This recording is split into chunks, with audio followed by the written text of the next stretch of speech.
Marcos 10, do 17 ao 22. É um texto que a gente conhece bastante. Eu quero recordar aqui algumas lições para a minha vida e para a sua.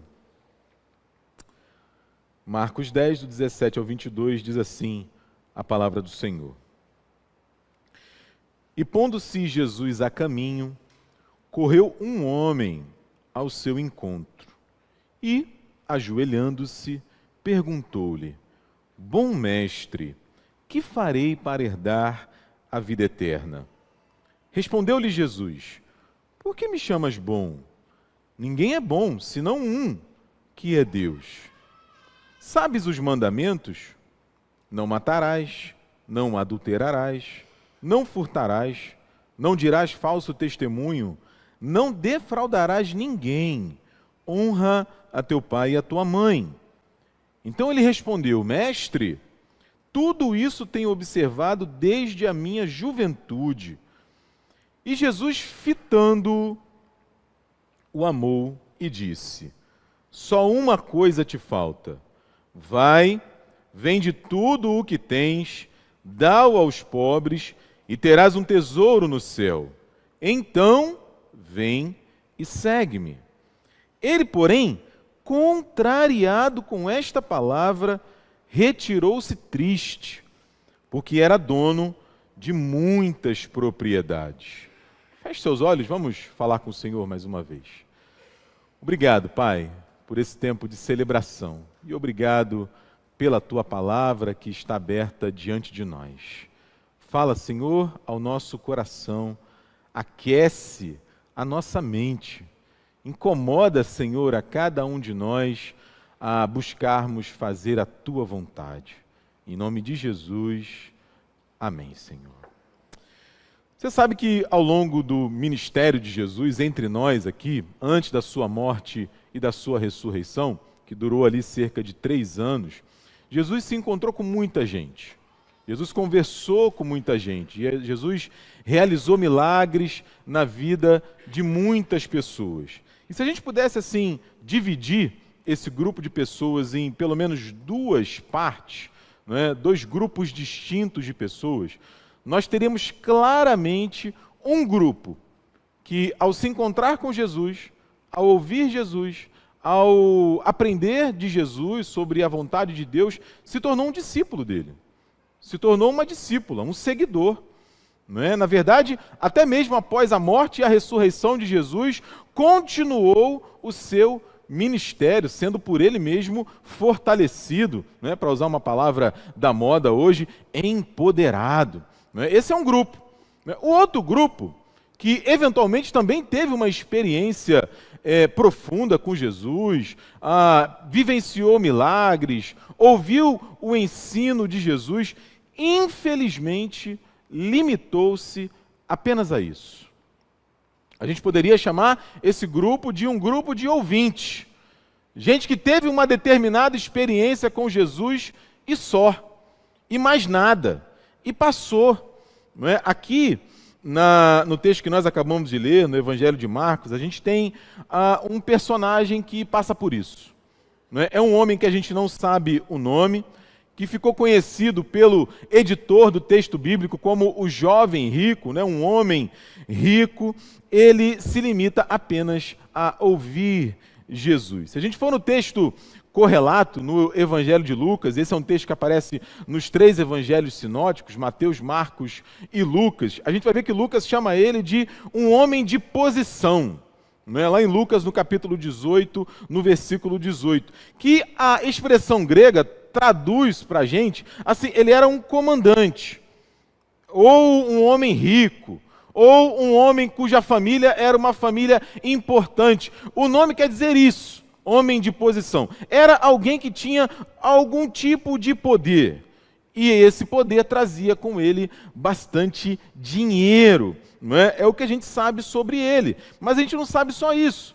A gente sabe que ele ouviu falar sobre Jesus. Como eu falei, ouviu falar que aquele homem que estava ensinando não como os escribas e fariseus ensinavam, mas alguém que ensinava com autoridade estava passando por ali. E diz o texto que, conforme Jesus ia no seu caminho, aquele homem corre ao seu encontro. Ele quer ver Jesus, ele quer conversar com Jesus. E ele se aproxima de Jesus com uma pergunta que aparentemente é sincera, embora de forma meio velada, traga ali um certo grau de vaidade. Muito sutil. Né? Você percebe que ele se aproxima de Jesus, ele se ajoelha diante de Jesus, ele corre em direção em Jesus, fala o que para Jesus? Senhor, o que eu preciso dar a vida eterna? Na cabeça daquele homem, herdar a vida eterna dependia de algo que ele precisava fazer. Por isso a ansiedade dele em conversar com Jesus, em outras palavras, era como se ele dissesse assim: mestre, sendo quem eu sou, tendo o que eu tenho, vindo de onde eu vim, né? O que mais eu preciso fazer? Ou será que está faltando alguma coisa para que eu herde a vida eterna? Jesus, como ele vai fazer várias vezes ao longo do seu ministério, e eu acho isso maravilhoso, ele dá corda. Né? Ele dá corda. Lembra dos caminhantes ali de Emaús? Né? De que vocês estão conversando? Né? De que vocês estão falando? Né? Tem que nascer de novo? Como é que é isso? Né? Me conta mais sobre isso. Jesus dá corda para ele. Né? É verdade, você realmente parece um homem bom, um homem muito interessante. Mas me fala uma coisa, você está guardando os mandamentos? Porque você está preocupado com as coisas que você precisa fazer. Você está guardando os mandamentos? E aí eu quero fazer aqui um lembrete para você. Não é? Você vai se lembrar que os mandamentos, os 10 mandamentos, ou as 10 palavras, estão ali no livro do Êxodo, no capítulo 20, dos versículos 1 a 17, ou também no livro do Deuteronômio, capítulo 5. Né? O texto bíblico vai repetir esses mandamentos. E eles se dividem, assim, de duas maneiras muito distintas. Os primeiros mandamentos, que a Bíblia se refere, dizem respeito à nossa relação com Deus, diretamente. Né? Não terás outros deuses diante de mim, não farás imagem desses deuses de escultura para adorar, para servir, não tomarás o nome de Deus em vão, e você tem que guardar o sábado. Não é? Você tem que guardar um tempo de adoração, um tempo de descanso, um tempo de celebração ao Senhor. Né? Jesus, no Novo Testamento, vai nos ajudar a entender um pouco mais essa questão do significado do sábado. Esses são os primeiros mandamentos. Né? Eu sempre me confundo, mas eu vou arriscar aqui de novo. São mandamentos verticais, é isso? Daqui para cima. E horizontal é deitado. Né? Então, são mandamentos verticais. Obrigado aí os engenheiros, aí os sábios de plantão que sempre ajudam a gente. Agora, os outros mandamentos não. Os outros mandamentos são considerados horizontais. Honra pai e mãe, não mate, não adultere, não furte, não dê falso testemunho, não cobice aquilo que pertence ao outro. Eu vou perguntar para você e você responde aí no seu coração. Você reparou qual foi o grupo de mandamentos que Jesus indagou para aquele homem? Foi o primeiro ou foi o segundo? Foi o segundo. Foi o segundo. Os mandamentos que Jesus citou, todos eles dizem respeito à nossa relação interpessoal. E aí o homem responde, e ele dá uma resposta de gabarito, né? Senhor, isso aí eu faço desde a minha juventude, desde a minha mocidade, eu estou tranquilo, não é? Jesus, de fato, não contesta a resposta dele, mas aí o texto dá assim um plot twist. Eu gosto desse negócio, né? Eu gosto desse negócio, dá uma virada. A gente se surpreende com as coisas que Jesus faz. Porque até aqui, vamos combinar, não parece uma conversa, né, assim, de uma escola dominical meia boca. Né? Vou chamar de escola dominical meia boca. O que é escola dominical meia boca? Né? Eu te dou uma listinha de coisas que você tem que gravar, aí você grava e eu vou te perguntando e você me responde e tira 10. Poxa, se fosse só isso, era meia boca, não é verdade? Né? Parece que é isso. Que Jesus está fazendo um diálogo ali com ele, faz umas perguntas, ele responde, mas Jesus ele meio que aprofunda a conversa. O texto diz que Jesus, fitando aquele homem, ou seja, cravando nele o olhar, né? Olhando para ele fixamente, o amou. Aí a conversa muda de figura. Aí a conversa muda de figura. A questão aqui não é meramente religiosa.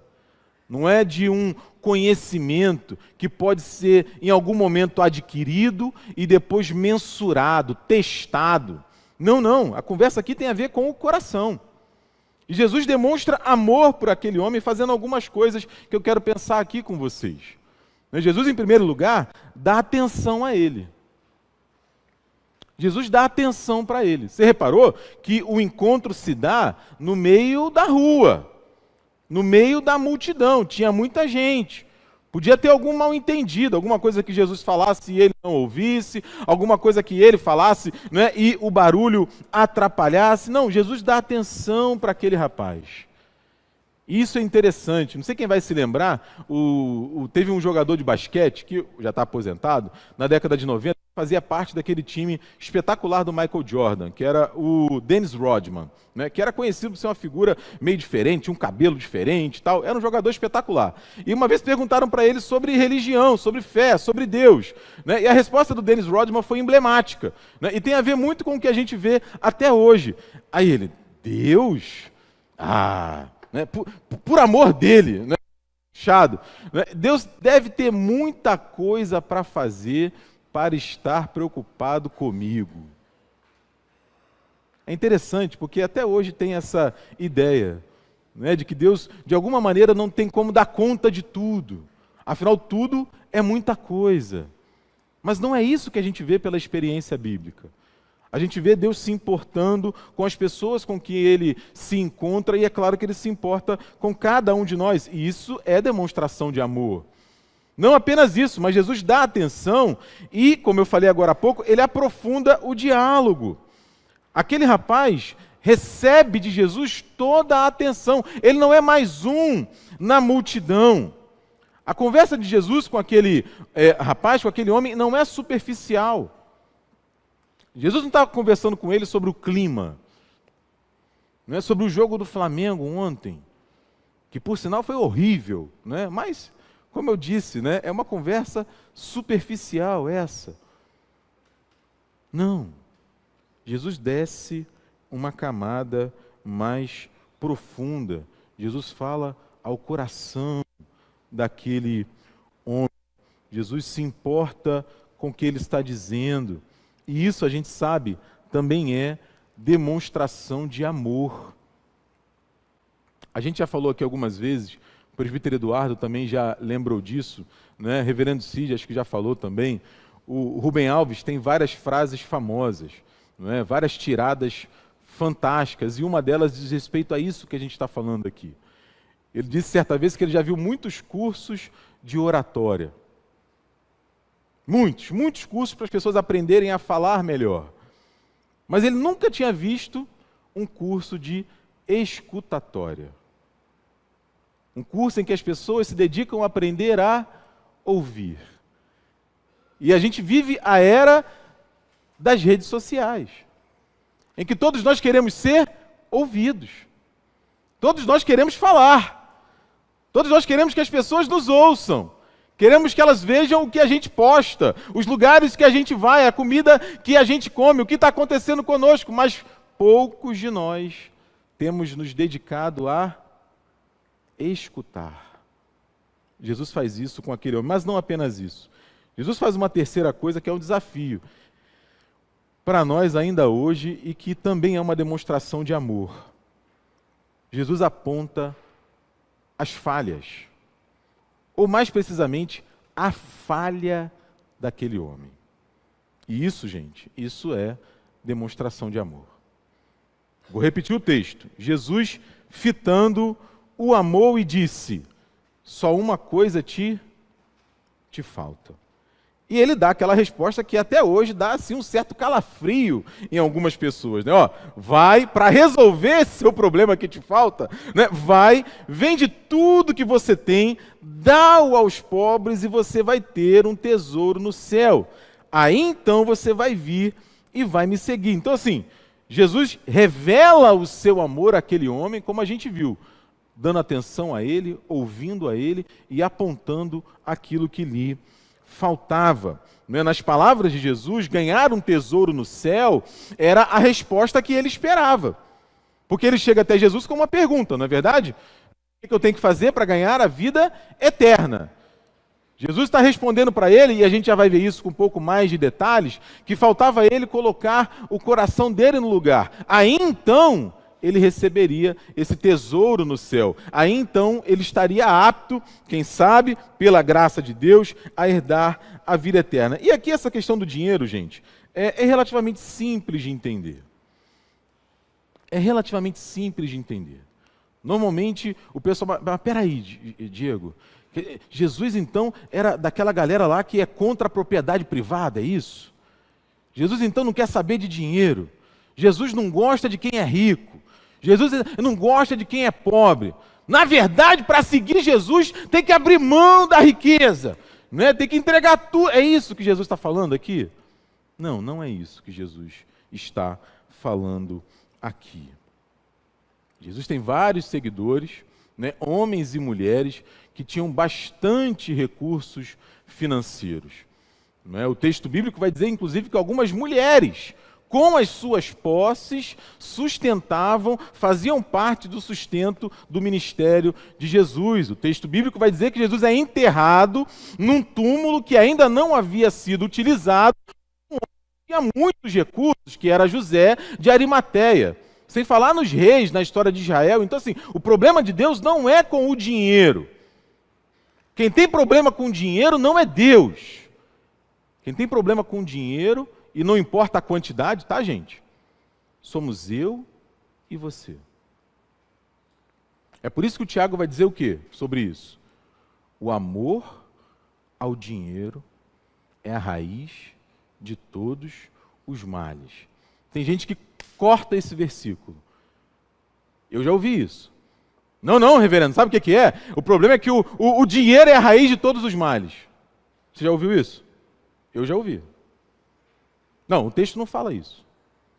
O texto fala que o amor ao dinheiro é a raiz de todos os males. O problema daquele rapaz, e é por isso que Jesus utiliza o segundo grupo de mandamentos, era o coração dele.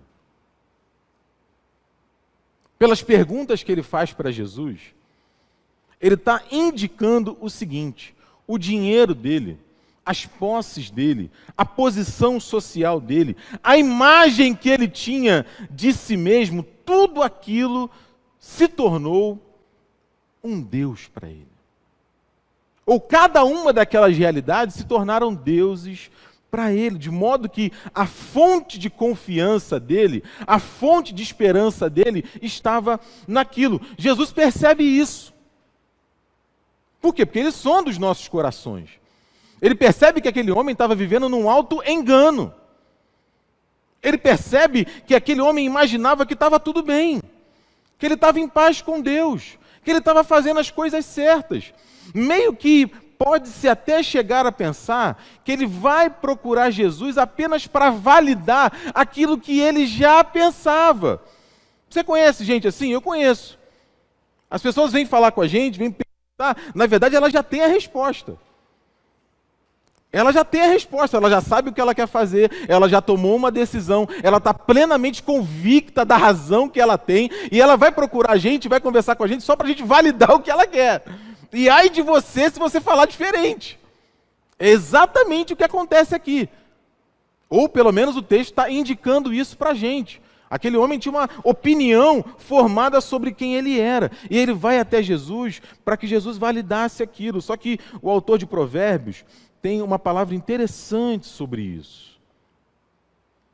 Ele diz assim: há um caminho que ao homem parece direito, mas ao cabo, no fim, é um caminho de morte. A paráfrase de A Mensagem diz assim: há um estilo de vida que parece inofensivo. Presta atenção, porque conduz à morte. Aquele homem, ele imaginava que ele era alguém exemplar, Jesus mostra para ele que ele não era exemplar. Aliás, quem de nós é exemplar? Quem de nós é exemplar? Então Jesus faz um alerta para ele. E essa, gente, é uma das maiores demonstrações de amor que alguém pode fazer por mim e por você. Eu falava no estudo bíblico um outro dia sobre esse versículo aqui que eu vou citar agora. Que ele diz assim, Provérbios 27, 17. Como ferro afia o ferro, assim o homem ao seu amigo. Lembra desse provérbio? Como ferro com o ferro se afia, assim o homem ao seu amigo. Essa é uma imagem espetacular. É uma imagem espetacular, porque uma relação verdadeira, uma relação de amizade, uma relação fraterna, uma relação conjugal, que é capaz, inclusive, de corrigir os erros, de apontar as falhas, ela é forjada. E essa palavra é excelente, porque é isso que o autor de Provérbios está falando. Não é? Essa amizade, essa relação é forjada também em meio às lutas, também em meio às tempestades, é provada pelo calor das discussões, é moldada pelas marteladas sofridas da verdade que a gente às vezes não quer, mas que a gente precisa ouvir. Por isso que o autor de Provérbios diz, como ferro com o ferro se afia, assim o homem ao seu amigo. Como ferro com ferro se afia, assim a esposa ao seu marido, o marido à sua esposa. Assim um amigo faz com o outro, assim Cristo faz com cada um de nós. Veja, meu irmão, é possível que você tenha uma experiência semelhante à minha. Eu já ouvi algumas verdades duras de alguns amigos meus. Eu já ouvi algumas verdades duras da Bianca, da dona Ana, do meu pai. E eu já tive também nesse espaço, nesse lugar, de dizer algumas verdades difíceis para gente que às vezes queria ouvir, às vezes não queria ouvir. E isso é amor. E isso é amor. Num diálogo, se a gente pudesse imaginar, é como se Jesus estivesse dizendo assim para ele. Eu fiz uma paráfrase aqui num diálogo imaginário. Vem cá, você me perguntou o que está faltando. Tá bom, eu vou responder para você. O seu problema é que seu coração está no lugar errado. Você precisa abandonar esses outros deuses que você criou e que estão habitando no seu coração. Você está precisando se lembrar que, assim, o dinheiro que você amealhou, a sua posição não são suficientes. Falta a você uma visão mais humilde de você mesmo, porque você precisa confiar mais em mim e menos em você. Aquele rapaz, ele era muito bom nos mandamentos horizontais. Nos verticais ele estava dando problema. E é interessante porque você reparou na resposta dele, né? Na verdade, a resposta dele não foi em palavras. O que ele fez? Ele simplesmente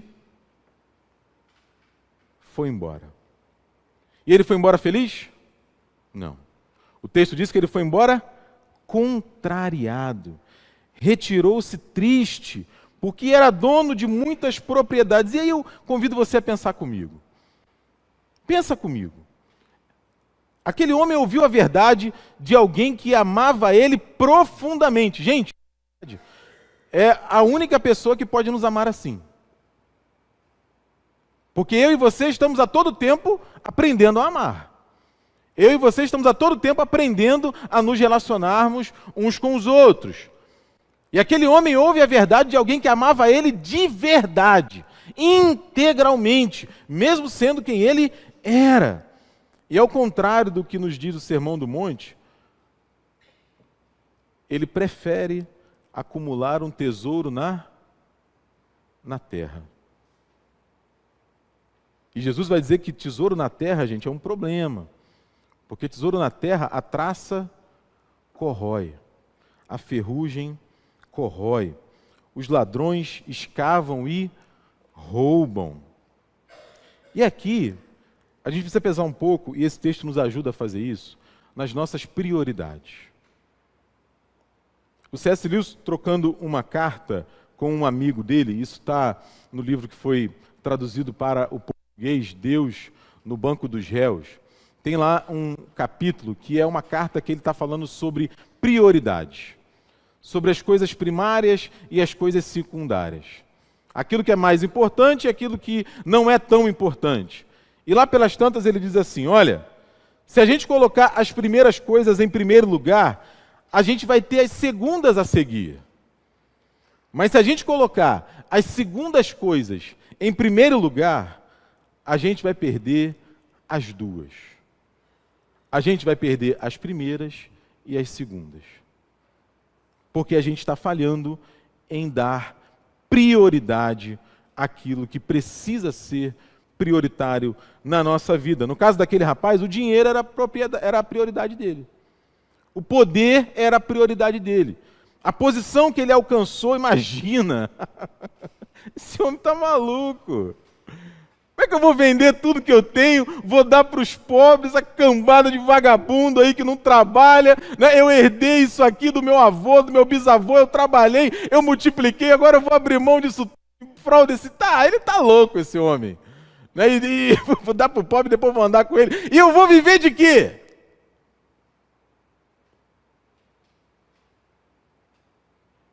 E o meu nome? E a minha família? Sabe o que acontece, gente? Ele abraça um Deus falso e abandona o Deus verdadeiro. Ele abraça um Deus que jamais poderia satisfazer a ele da maneira como o Deus verdadeiro pode nos satisfazer. Bom, esse é o texto e a gente já pensou bastante. Eu quero trazer algumas lições aqui para as nossas vidas e aí a gente termina, né? Porque a ideia é essa. Tá bom, Diego, muito legal isso, mas o que isso tem a ver comigo? Não é? O que eu levo para casa? O que eu faço com isso que a gente ouviu? 3 coisas. A primeira é, veja, gente, apenas ter interesse por Jesus não é suficiente. Apenas estar interessado... Não, Diego, sabe o que é? Jesus era um cara fantástico. Não, tudo que eu quiser, o cara lá de cima vai me dar. Não é? A gente tem que se espiritualizar, não é, Diego? É importante essa coisa de religião, assim, de vez em quando eu até faço uma reza, assim, uma prece, porque, cara, eu tenho que estar bem com Jesus. Não é? Ele é um cara maneiro. Desculpa, gente. Não apenas esse texto, mas todo o ministério de Jesus e toda a palavra de Deus vão nos mostrar que apenas ter um interesse religioso não é suficiente. A gente reparou, esse homem aqui está profundamente interessado nas coisas da fé. Ele corre até Jesus, ele se ajoelha diante de Jesus, ele quer saber o que ele tem que fazer para herdar a vida eterna. Mas quando Jesus confronta ele, ele vai embora. E isso traz uma segunda lição, não apenas, da redundância, não somente ter interesse por Jesus não é suficiente, como assim? Louvar a Ele, reconhecer a grandeza dEle não é suficiente. Porque, veja, Ele cumpria até mandamento, gente. Ele se coloca de joelhos diante de Jesus, na frente de todo mundo. Ele reconhece que Jesus é um mestre. Mas quando Jesus olha para o coração dele estava longe de Deus. E isso, gente, é algo que eu e você precisamos cuidar. Porque é uma tentação presente ainda hoje na minha vida e na sua. Porque assim, o pessoal está vendo de fora e está achando que está tudo bem. Quem está vendo de fora está me vendo ajoelhado. Está vendo de fora, está me vendo dizer o seguinte, olha, eu cumpro os mandamentos desde a minha mocidade. Quem está olhando de fora está batendo palma. Não, o Diego é diferente. O Daniel é especial. Mas, gente, nós não podemos nos esquecer que Deus sonda o nosso coração. Então, ter um interesse por Jesus não é suficiente. Louvar, reconhecer a grandeza de Deus não é suficiente. Né? Aliás, Jesus tem duas palavras interessantes sobre isso. Ele diz em Lucas capítulo 6, versículo 46, num dos encontros dele, ele diz assim, ó, por que vocês me chamam de Senhor, Senhor, mas não fazem o que eu mando? Ou seja, o pessoal reconhecia que ele era o Kyrios, que ele era o Senhor, que ele era o dono, mas não obedecia. No finalzinho do Sermão do Monte, ele conta uma parábola sobre um homem insensato e um homem inteligente. E a diferença entre os dois é a obediência. Porque Jesus vai dizer que todo aquele que ouve estas minhas palavras e as pratica. Por quê? Porque ouvir não é suficiente. Ouvir não é suficiente. Eu preciso acolher, viver essas palavras. E, finalmente, a gente aprende que, assim, gente, bondade humana, justiça humana nunca serão suficientes. Como eu falei agora há pouco, aquele homem achava que estava bem com Deus. Porque os mandamentos ele guardava, aqueles mandamentos ele guardava desde a mocidade. Mas como eu falei, o coração dele estava longe de Deus. E pode ser que o nosso problema não seja o dinheiro. Pode ser que o nosso castelo, não é, de cartas, seja a nossa capacidade de fazer, de realizar. Pode ser que sejam os nossos títulos. Pode ser que seja a família que a gente criou, nossos filhos, nosso casamento. A gente está depositando confiança e esperança nessas realidades. Pode ser o prazer, as sensações que a realidade nos proporciona. Mas onde está o nosso coração? Porque eu e você não conseguimos produzir salvação. Eu e você não conseguimos produzir contentamento. Por isso, uma boa pergunta para a gente fazer diante de Deus hoje é: Senhor, mostra para mim aonde está o meu coração. Senhor, mostra para mim se o meu coração está naquilo que eu tenho construído. E eu preciso voltar o meu coração ao Senhor e confiar em Ti.